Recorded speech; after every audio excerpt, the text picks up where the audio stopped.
Kiku One Piece Player, bonjour et bienvenue sur YouCard Game. Merci d'être présent avec moi pour ce nouveau deck profil et aujourd'hui on va parler de la Carotte OP08.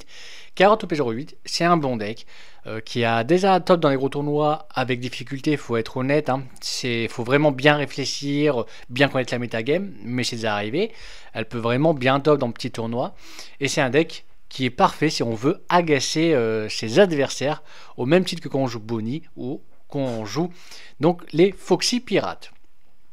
Donc pour Carotte, couleur verte, 5000 de puissance, 5 PV. Le classique pour l'instant, il n'y a pas de changement par rapport à d'autres couleurs, d'autres trucs et tout. Son effet intéressant, c'est Activate Main, donc une fois par tour. Si on a un personnage avec le team Misk en jeu, on peut rester un personnage adverse de 5 ou moins. Donc en fait, ça fait un peu une Perona améliorée dans la façon de jouer. Pour la decklist, forcément, elle va être très basée autour de Misk pour faire l'effet. Et elle va être basée aussi sur le fait du stacks, du fait de, on va dire, de bloquer l'adversaire sur le fait qu'il ne va pas pouvoir réattaquer en permanence avec ses personnages. On commence avec 4 carottes EB02, 1, 0, counter 2000. Quand elle arrive en jeu, si on a 3 dons ou plus, on peut regarder les 7 cartes du dessus de sa bibliothèque. On peut révéler une carte joue, donc le stage, puis la mettre dans la main. Et on place le reste en dessous de la bibliothèque. Puis on peut jouer une carte joue depuis sa main en jeu. Donc en fait ça va permettre de jouer le stage, d'aller chercher le stage si on l'a pas dans les 7 cartes de la bibliothèque, et d'aller jouer le stage. Donc une très très bonne carte, surtout que Carotte fait partie des leaders où le stage est extrêmement important. Et en plus, c'est un counter 2000.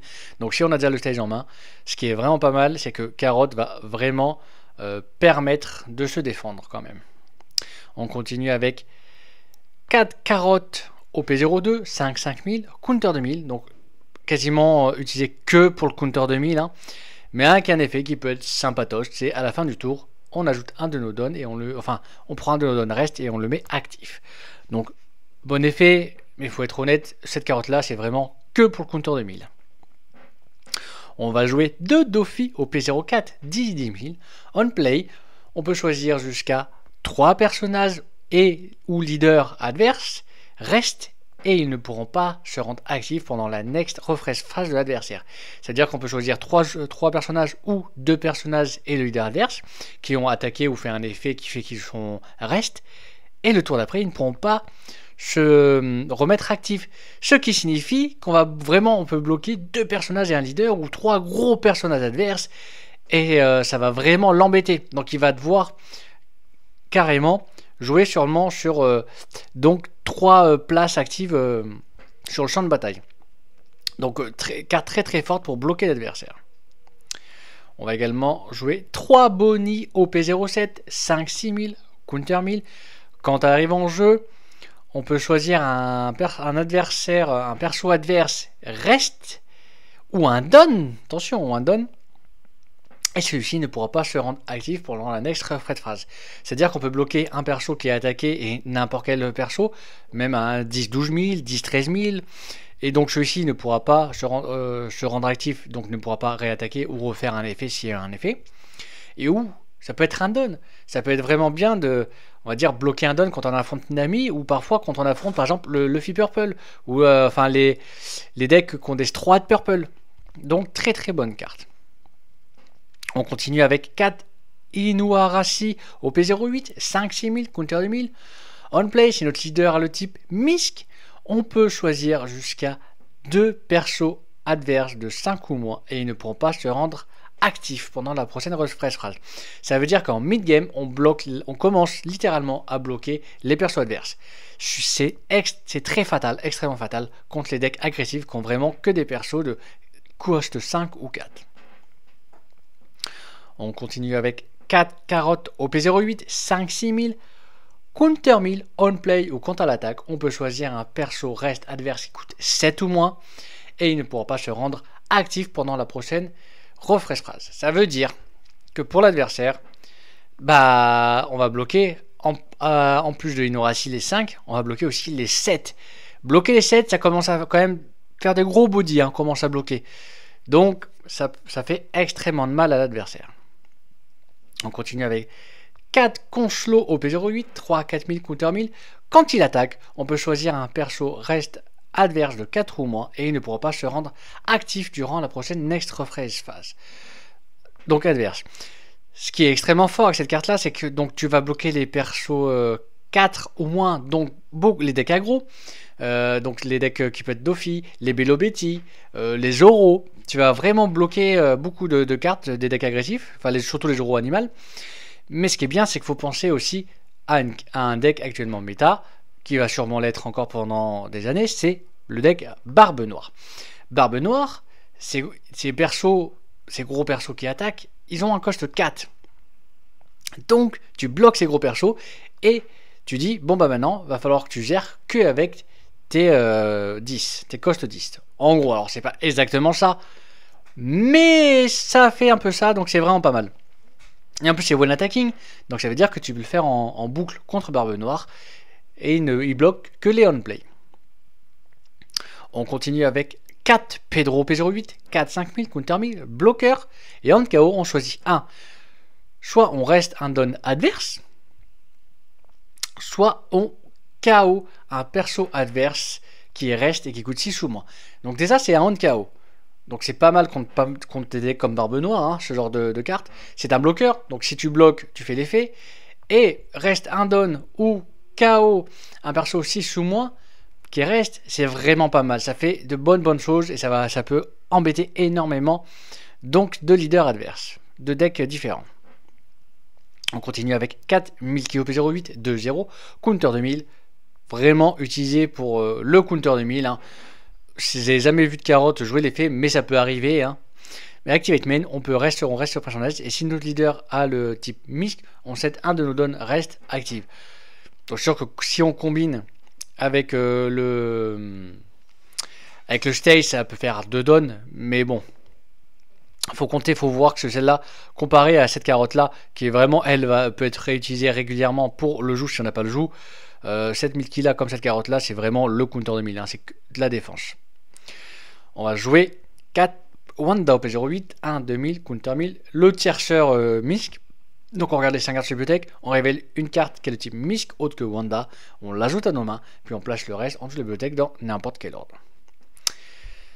Puis, on va jouer 2 Smoker au P10. Très bonne carte que j'adore. 5-7000, banni. Donc, si l'adversaire prend le PV, si c'est pas bloqué, si c'est pas counter, le PV va directement dans la trash.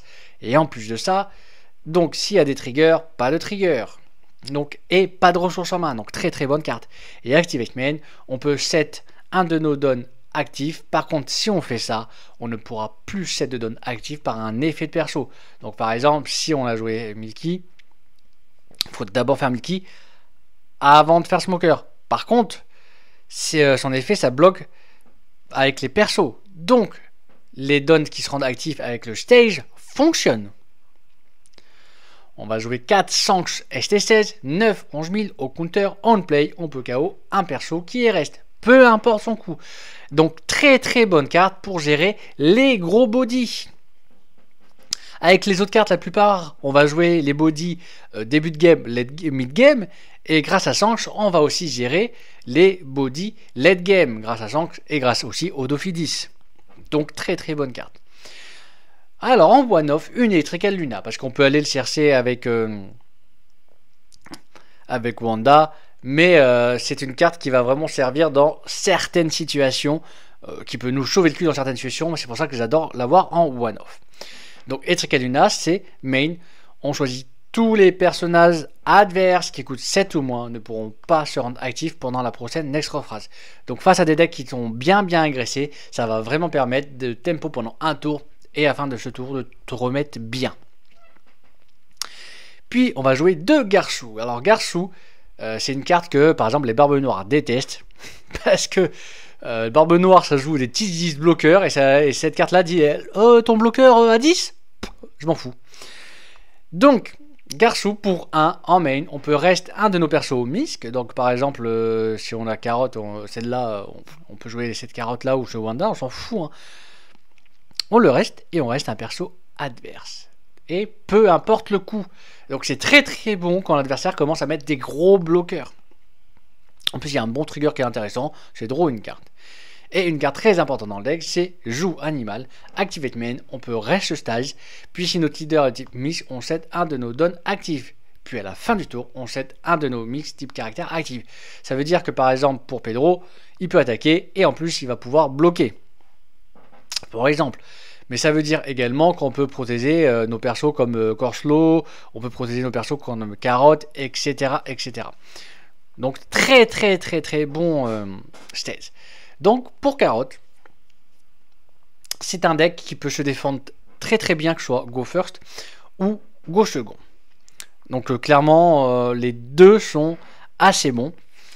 Même si moi j'ai tendance à dire que face à un deck agressif, je préfère avec Carotte Go First pour avoir l'ascendant sur lui, et face à un deck passif, plutôt Go Second. Mais dans les deux cas, elle se défend très très bien. Donc Carotte, le classique, le T1, que ce soit Go First, Go Second, c'est le Wanda. En sachant qu'il faut absolument jouer en main, si tu n'as pas joué, tu mulliganes. Et Go First, tu peux faire, c'est le Wanda. Donc tu fais Go First ou Go Second, tu fais Wanda, tu fais ta main. En sachant que attention, avec Wanda, tu ne peux pas aller chercher joues. Ou si vraiment tu as peur que je joue sur les 5 cartes, ce qui peut arriver, tu fais pas Wanda, tu fais rien. Ensuite, on va arriver au T2. Donc T2, Go First ou Go Second, il te faut joue. Clairement, il te faut joue. Là, à partir, tu commences à avoir les 3 dons. Donc, si tu n'as pas joué en main, soit Go First ou Go Second, tu peux te permettre de jouer une Carotte. Tu joues Carotte, tu regardes cette carte. Si tu trouves joue, tu le mets. Soit tu récupères en main, puis tu joues. Donc, c'est une très très bonne carte. Ça te permet d'avoir joue. Et donc, tu vas le jouer Go First ou Go Second en T2. Si tu as joué, si tu as joué en main déjà, tu ne joues pas Carotte, hein, tu joues clairement, tu le joues. Que ce soit Go First ou Go Second, et Go Second, ça te permet d'avoir un down supplémentaire, par exemple, pour jouer Wanda. Ou pour faire une attaque à 6000. Donc tu peux faire clairement jouer, faire une attaque à 6000 en Go Second, et en Go First, tu fais une attaque à 5000.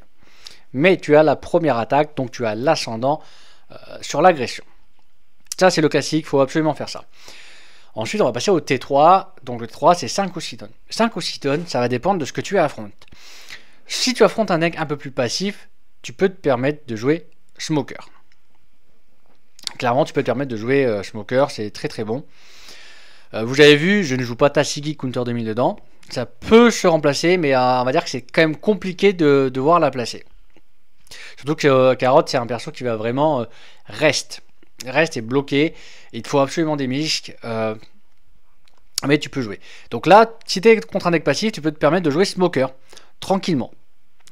Tu peux même te permettre de jouer une Carotte. Si tu es contre un deck agressif, il vaut mieux préparer le Hidorasi et préparer le Conchelo. Alors le Conchelo, pourquoi on l'a pas joué en T2, Go First ou Go Second? Parce que comme j'ai dit, le principal c'est d'avoir joue. Par contre, en Go Second, c'est vrai que si tu n'as pas joué, tu as fait une Carotte, tu vas chercher joue et tu peux jouer joue. Et contre un deck agressif, style Bello Betty, vraiment, ça veut dire que tu as une main, tu as des counters en main. Tu fais ça que si tu as des counters en main, mais tu peux te permettre de faire Carotte. Effet Carotte, tu vas chercher joue, soit tu l'as pas, soit qu'il voit. Puis tu play joue pour 1. Puis, avec les 3 dons restants en Go Second, tu joues Conchelo. Ça, tu peux clairement le faire. En sachant que si tu affrontes Bello Betty et que tu fais ça, forcément, elle a forcément mis un T1, une Bello Betty ou un Rage Max. Tu fais absolument effet leader et tu attaques le Rage Max ou la Bello Betty.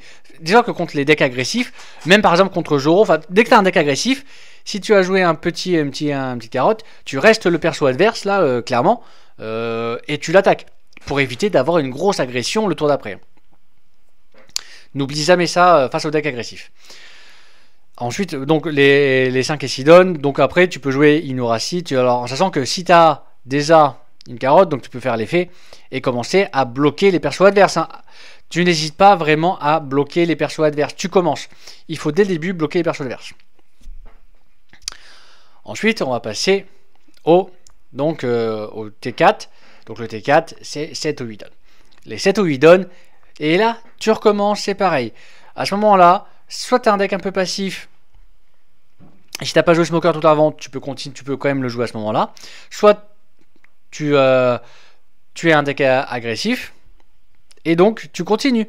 Tu n'hésites pas à jouer d'Inuarashi. Tu n'hésites pas à jouer à Carotte. Sauf que, alors là, je prends par exemple contre Barbe Noire. Ou Barbe Noire, tu vas plutôt prioriser Carotte à Inuarashi parce que Carotte, elle a le When Attacking.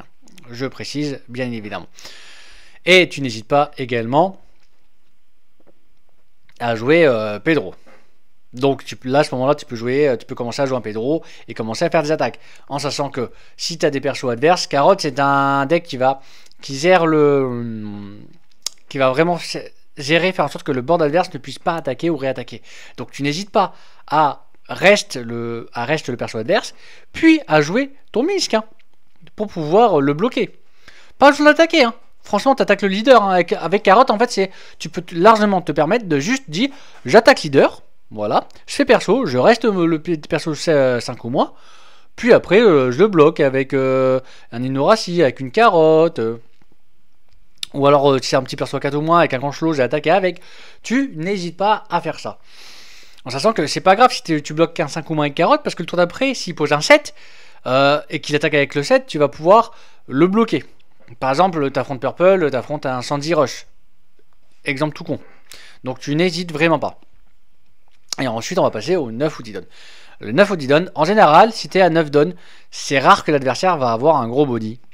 Sauf peut-être qu'on Purple où tu peux jouer un Sanche pour commencer à gérer son premier parce qu'il aura peut-être Enfin, les Purple, il aura peut-être des persos à 10, des A ou des persos à 9, des Luffy Rush, des Kaido, etc. Où là, tu peux permettre de faire un Sanche pour l'étal. Sinon, dans les autres, c'est assez rare. Et vaut mieux éviter de jouer Sanche sur un body à 5 ou 6 ou même 7 parce que tu as Carotte. Quand tu commences à avoir un body à 8, là, tu peux commencer à poser Sanche et à mettre le board. Par contre, ce qui est possible, à 10 donnes, même si l'adversaire n'a pas de gros body, c'est de jouer un Dofi, commencer à freeze vraiment le board. En plus, si tu as une Carotte, si tu joues Dofi, tu as freeze 3 persos, le leader plus 2 persos, Carotte, tu freeze un 3ème perso, t'es très bien. Et là, tu as 3 persos de freeze et le leader, l'adversaire il va devoir jouer que avec 2 persos et il va moins faire le malin. En plus, les 2 persos que tu n'as pas pu freeze, s'ils sont en reste, tu peux essayer de les attaquer, clairement. Tu les attaques tout tranquillement avec ce que tu as. Et en plus, si tu veux pour le létal, tu n'hésites pas à jouer Garchou. Si l'adversaire il a des bloqueurs, pour un, tu restes un petit perso. Et si vraiment tu vois que tes petits persos vont te dire que tu as une place et que tu veux pas rester gros attaques, ce qui est le cas, tu peux à ce moment-là jouer par exemple. Alors, vaut mieux éviter Nikki, mais par exemple, un petit perso à 1, puis faire Garchou pour pouvoir juste payer 2 et reste, on va dire, en gros, tu restes n'importe quoi pour 2. Alors, si tu joues Milky, si tu la joues, tu vas faire son effet. Donc, tu vas la reste, enfin, même pas, tu vas même pas faire son effet, parce qu'il faut la reste. Donc, vraiment, Carotte et Wanda, en fait, ou même, enfin, Milky, si tu peux la jouer, ça fait 3 et tu restes un perso pour 3 donnes seulement. Surtout si tu restes par exemple contre Barbe Noire, un Barbe Noire, un TC10, ça peut lui faire extrêmement mal. Donc bien penser que Carotte c'est un effet qui, début, mid-game, tu vas bloquer les persos, les leaders adverses, et late game, là tu vas commencer à jouer les Dofi ou les Sanche. Donc voilà comment appréhender le Carotte, qui peut, comme je vous dis, qui peut faire énormément de choses, et qui n'est surtout pas à sous-estimer, bien évidemment. En tout cas, n'hésitez pas à commenter, à me dire ce que vous pensez, si vous avez joué le deck, si vous voulez jouer, si vous avez aimé l'affronter, aimé jouer, ou si vous n'avez pas aimé le jouer, pas aimé l'affronter, dites-moi tout en dessous de la vidéo, dans les commentaires. Et en tout cas, je vous remercie fortement de m'avoir regardé, et je vous souhaite une agréable journée.